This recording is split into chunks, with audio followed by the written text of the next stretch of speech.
Good morning. Delhi police constable भर्ती 2020 के सभी कैंडिडेट्स का सक्सेस ग्रुप में बहुत बहुत स्वागत है।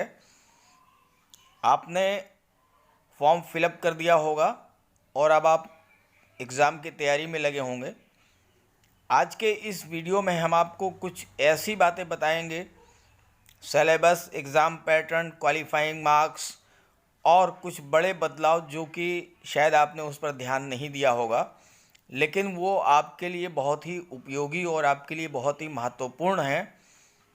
तो इन्हीं सब के बारे में बात करेंगे आज के इस वीडियो में। तो चलिए वीडियो शुरू करते हैं। वीडियो अच्छा लगे तो लाइक कर दीजिएगा, ज़्यादा से ज़्यादा अपने सभी साथियों को, फ्रेंड्स को शेयर कर दीजिएगा, और अगर पहली बार चैनल को विज़िट कर रहे हों तो इसे सब्सक्राइब भी कर लीजिएगा। चलिए वीडियो शुरू करते हैं। तो पहले बात कर लेते हैं उन टॉपिक्स की जिस पर हम इस वीडियो में डिस्कस करेंगे। इम्पॉर्टेंट डेट्स के बारे में, वैकेंसीज़ के बारे में, रिजर्वेशन इन पोस्ट, आरक्षण क्या है, कितना है, इसके बारे में, एज लिमिट क्या है, क्वालिफ़िकेशंस क्या है, एज लिमिट में एज रिलैक्सेशन भी शामिल है, कितना किस कैटेगरी को एज रिलैक्सेशन मिलेगा वो भी आपको बताएंगे। क्वालिफ़िकेशंस के बारे में बात करेंगे, फ़ीस के बारे में बात करेंगे। सबसे महत्वपूर्ण है exam pattern, syllabus, negative marking और पीईटी, पीएसटी, और इसके बाद सिलेक्शन प्रोसेस, मेडिकल और हिडन फैक्ट्स, यानी वो तथ्य जो कि आपके नोटिफिकेशन में हैं लेकिन आपने उस पर ध्यान नहीं दिया होगा। तो एक एक पॉइंट को विस्तार से और अच्छे से डिस्कस करते हैं। किसी तरह का कोई कन्फ्यूज़न फिर भी अगर रह जाए तो आप कमेंट करके पूछ लीजिएगा, मैं उसे भी डिस्कस कर लूँगा। ये आयोग का नोटिफिकेशन है, इसको आपने देख भी लिया होगा। इसमें जो सबसे महत्वपूर्ण डेट अब आपके लिए है वो है date of computer based examination. ये 27/11 से लेकर के 14/12/2020 तक होगी। परीक्षा आपकी कंप्यूटर बेस्ड जो है 27 नवंबर से शुरू होगी और 14/12/2020 तक होगी। तो अब आप इसको ध्यान से समझिए कि चूँकि कई दिनों तक ये परीक्षा चलेगी, कई शिफ्टों में होगी, तो इसलिए इस परीक्षा में मार्क्स का नॉर्मलाइजेशन होगा। ध्यान दीजिएगा, मार्क्स का नॉर्मलाइजेशन होगा। आइए अब बात करते हैं वैकेंसीज़ की। तो वैकेंसी जो हैं ये आपके सामने है। कांस्टेबल मेल ये 3433 पोस्टें हैं और बैकलॉग की पोस्टें 226 हैं। इसके बाद एक्स सर्विसमैन कमांडो 243 पोस्टें हैं मेल की, और कांस्टेबल फीमेल की जो है 1944 पोस्टें हैं। टोटल 5846 पोस्टें हैं। सबसे ध्यान देने वाली बात यह है 10% vacancies are reserve for ex serviceman in each category of constable male. ध्यान दीजिएगा कि जो एसएम की रिजर्वेशन है, एक्स सर्विसमैन का जो रिजर्वेशन 10% है वो केवल मेल कैटेगरी पर है, यानी कांस्टेबल एग्जीक्यूटिव फीमेल कैटेगरी पर 10% का रिजर्वेशन लागू नहीं होता है। ये ध्यान देने वाली बात है। आइए बात कर लेते हैं इसके बाद एज और क्वालिफिकेशन की। तो एज लिमिट 18 से 25 वर्ष है 1 जुलाई 2020 को। इसका मतलब यह है कि 2 जुलाई 1995 से पहले और 1 जुलाई 2002 के बाद डेट ऑफ बर्थ नहीं होनी चाहिए। एज रिलैक्सेशन SC/ST को 5 साल, OBC को 3 साल, स्पोर्ट्स पर्सन्स को 5 साल, और स्टेट या नेशनल लेवल के जो खिलाड़ी हैं उनको 10 साल। ये तो एज रिलैक्सेशन और भी कैटेगरीज को दिया हुआ है। ये जैसे डिपार्टमेंटल कैंडिडेट्स 40 साल तक है, दिल्ली पुलिस OBC के लिए 43 साल, SC/ST 45 साल, ये डिपार्टमेंटल कैंडिडेट्स के लिए है। इसमें जो मेन चीज़ समझने की है वो है आपके पैरा 5(3) में, wards of Delhi police personnel and multitasking staff of Delhi police belonging to SC/ST OBC hill area will not be entitled to get double relaxation.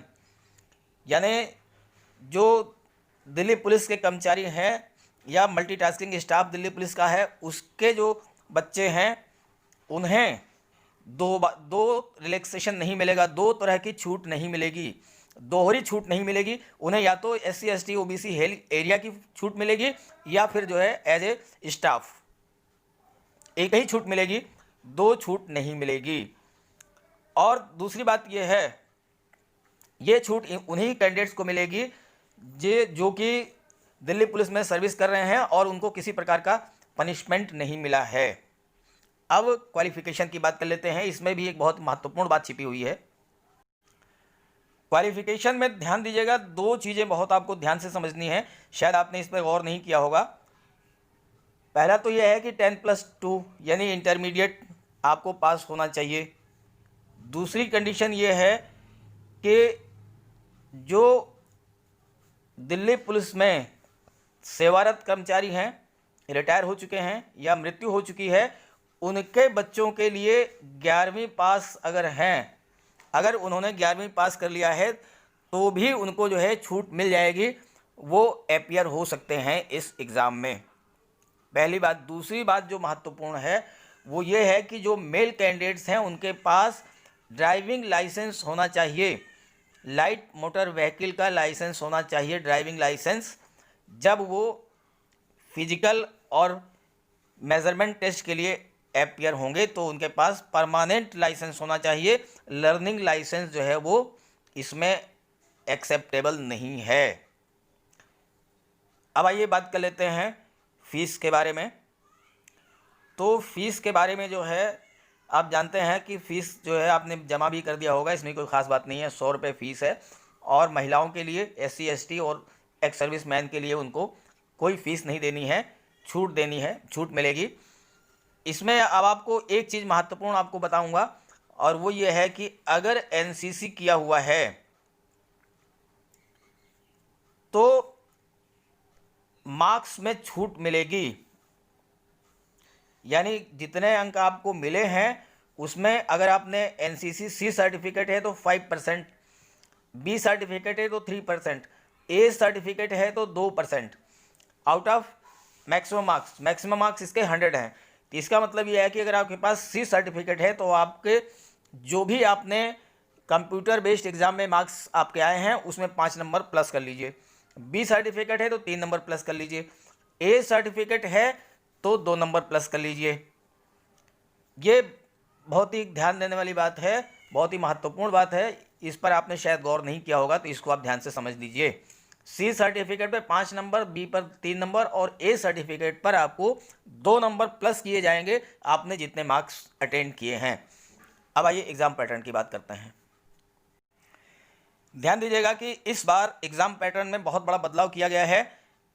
इससे पहले जो परीक्षाएं हुई हैं उसमें क्या होता था, उसमें फिजिकल पहले करा लेते थे, फिजिकल में जो कैंडिडेट सेलेक्ट होते थे उन्हीं का एग्ज़ाम कराया जाता था। इस बार जस्ट उल्टी स्थिति है, पहले परीक्षा होगी, पहले कंप्यूटर बेस्ड एग्ज़ाम होगा, फिर फिजिकल होगा और मेजरमेंट टेस्ट होगा, उसके बाद फिर मेडिकल होगा।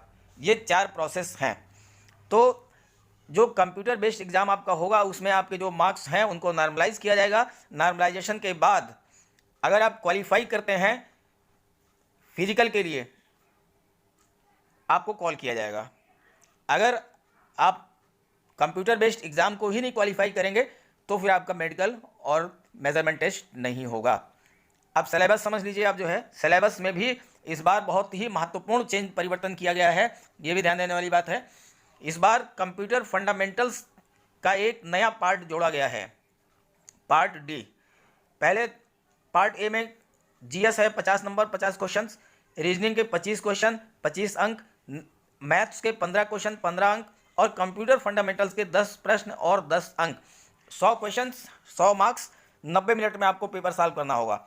इसके बाद इसमें सबसे महत्वपूर्ण है negative marking of 0.25 marks, 1/4 negative marking है। ये बहुत बड़ा परिवर्तन किया गया है 2020 के एग्ज़ाम में। एक तो कंप्यूटर फंडामेंटल्स को जोड़ा गया है, दूसरा नेगेटिव मार्किंग ऐड की गई है। अब आपको ध्यान से, बहुत ध्यान से एग्ज़ाम देना होगा, वही क्वेश्चन अटेम्प्ट करने होंगे जो कि आपको पूरी तरह से आते हैं, अदरवाइज नेगेटिव मार्किंग की वजह से आपका नुकसान हो सकता है। ये ध्यान देने वाली बात है, बहुत ही सीरियसली इसको टेकअप करिएगा, वही क्वेश्चन करिएगा जो कि आपको आता हो। अब बात कर लेते हैं सिलेबस की। तो सिलेबस जो है जीएस का आपका करंट हो जाएगा, करंट अफेयर्स में आ जाएगा। उसके बाद जो भी आपका हर एग्ज़ाम में जो है, अगर आप एसएससी का एग्ज़ाम देते हैं या कोई भी कम्पिटिटिव एग्ज़ाम देते हैं तो जीएस का जो सिलेबस है एग्जैक्टली वही रहता है। जैसे कि स्पोर्ट्स है, हिस्ट्री है, कल्चर है, ज्योग्राफी है, इंडियन इकोनॉमी है, जनरल पॉलिटी है, इंडियन कॉन्स्टिट्यूशन है, साइंटिफिक रिसर्च है, इन सारे टॉपिक्स को आपको जीएस में तैयार करना है और प्लस करंट अफेयर्स। और 50 नंबर है जीएस के, इसलिए आपको बहुत ज़्यादा कंसंट्रेट करना पड़ेगा इस पर। इसके बाद रीजनिंग है, रीजनिंग का वही सिलेबस है ऑलमोस्ट जो कि आप एसएससी के एग्जाम्स में देते हैं। मैथ्स का भी वही है। कंप्यूटर फंडामेंटल्स का जो है ये नया ऐड किया गया है, तो इसमें भी जो है बेसिक जानकारी आपको कंप्यूटर फंडामेंटल्स की होनी चाहिए। उसके आधार पर आप ये जो है क्वालिफाई कर लेंगे। अब बात कर लेते हैं फिजिकल की। फिजिकल में कुछ महत्वपूर्ण बातें मैं आपको बताना चाहता हूँ। 30 साल तक की जो एज वाले कैंडिडेट्स हैं उनको 6 मिनट में 1600 मीटर दौड़ना होगा। 30 से 40 साल के बीच के जो कैंडिडेट्स हैं उनको 7 मिनट में 1600 मीटर की रेस, और जो 40 साल से ऊपर के हैं उनको 8 मिनट में 1600 मीटर की रेस लगानी पड़ेगी मेल कैंडिडेट्स के लिए। और अगर आप रेस को क्वालिफाई कर लेते हैं तब आपको लॉन्ग जंप और हाई जंप ये भी क्वालिफाई करना पड़ेगा। 30 साल तक के लिए 14 feet long jump, 3 feet 9 inch high jump, और 30 से 40 7 मिनट, 13 फीट 3 फीट 6 इंच, और 40 साल से ऊपर के लिए 12 फीट की लॉन्ग जंप और 3 फीट 3 इंच की हाई जंप। लेकिन केवल और केवल उसी स्थिति में आपको लॉन्ग जंप और हाई जंप कराया जाएगा जब आप रेस को क्वालिफाई कर लेंगे। अब ये तो मेल कैंडिडेट्स की हो गई। अब आइए बात कर लेते हैं फीमेल कैंडिडेट्स की। जो है फीमेल कैंडिडेट के लिए दिया है इसमें 30 साल तक एज अगर है तो 8 मिनट में 1600 मीटर रेस लगानी पड़ेगी। 30 से 40 साल की एज है तो 9 मिनट में 1600 मीटर, और 40 साल अगर एज से ऊपर है तो 10 मिनट में 1600 मीटर की रेस लगानी पड़ेगी। उसके बाद अगर आप रेस को क्वालिफाई कर लेते हैं तब आपको लॉन्ग जंप और हाई जंप कराया जाएगा। मेल कैंडिडेट्स के फिजिकल मेजरमेंट की बात करें तो हाइट जो है 170 सेंटीमीटर होनी चाहिए।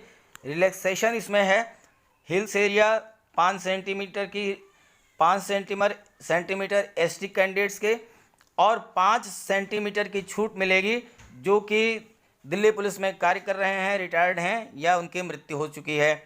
ऐसे ही चेस्ट की बात करें तो 81 सेंटीमीटर और 4 सेंटीमीटर का एक्सपेंशन होना चाहिए। रिलैक्सेशन इसमें है हिल एरिया के लिए 5 सेंटीमीटर, एसटी के लिए 5 सेंटीमीटर, और ऐसे ही सेवारत कर्मचारियों के लिए 5 कर्मचारियों के बच्चों के लिए 5 साल का रिलैक्सेशन। जहाँ तक फीमेल कैंडिडेट्स की बात करें तो फीमेल कैंडिडेट्स के लिए जो है केवल हाइट की बात है 157 सेंटीमीटर की हाइट होनी चाहिए। चेस्ट का कोई मेजरमेंट का प्रोविज़न नहीं है फीमेल कैंडिडेट्स के लिए, केवल हाइट का है। और उसमें भी रिलैक्सेशन है हिल एरियाज़ के लिए 2 सेंटीमीटर, और SC ST के लिए 2 सेंटीमीटर, और सेवारत कर्मचारियों दिल्ली पुलिस में सेवारत कर्मचारियों के बच्चों के लिए 5 सेंटीमीटर का रिलैक्सेशन है। अब सिलेक्शन प्रोसेस की बात कर लेते हैं। सिलेक्शन प्रोसेस में एक महत्वपूर्ण बात आपको बतानी है, और वो ये है कि डॉक्यूमेंट वेरिफिकेशन आपका जो है वो फिजिकल के टाइम पर कराया जाएगा। जब आपको फिजिकल के लिए कॉल किया जाएगा तो उसी समय आपका डॉक्यूमेंट वेरिफिकेशन भी होगा। ये ध्यान से समझने वाली बात है। DV भी PU और MT के टाइम कराया जाएगा। उसके बाद आइए सिलेक्शन प्रोसेस की बात कर लेते हैं। तो सिलेक्शन प्रोसेस जो है वो आपको पहले तो कंप्यूटर बेस्ड एग्ज़ाम क्लियर करना पड़ेगा, उसके बाद फिजिकल टेस्ट और मेजरमेंट टेस्ट होगा, और जब आप इनको क्वालिफाई कर लेंगे तो आपका मेडिकल एग्जामिनेशन होगा, तब इसके बाद आपका फाइनली सिलेक्शन होगा। दूसरी बात आपको समझने की है कि जो कंप्यूटर बेस्ड एग्जामिनेशन है वो हिंदी और इंग्लिश में ही होगा, केवल 2 भाषाओं में होगा। और तीसरी महत्वपूर्ण बात आपको समझनी है क्वालिफाइंग मार्क्स की।